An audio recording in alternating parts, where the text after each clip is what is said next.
Hi everyone, welcome back to Blooming Artifacts. Hope you all are doing well. So in today's video I'm going to share how to make a beautiful cushion covers and I hope you like it. So without much ado, let's get started. Okay, so for this I take a cotton fabric and then I take a cushion and I cut the cloth according to the size of the cushion.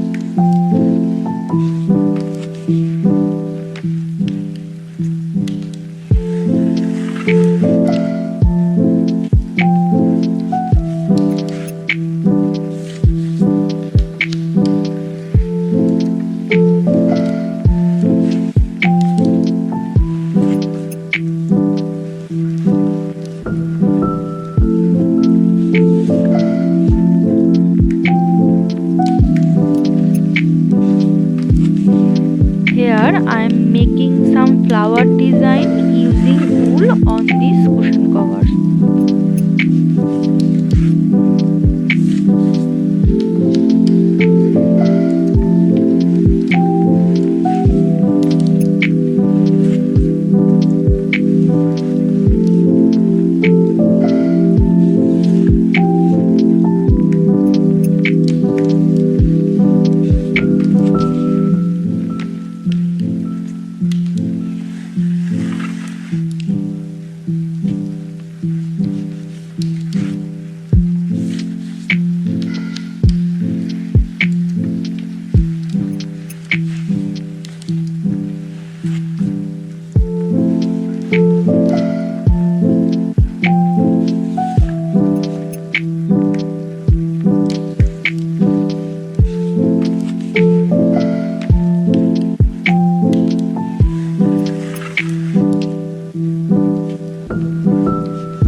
our cushion cover is almost ready.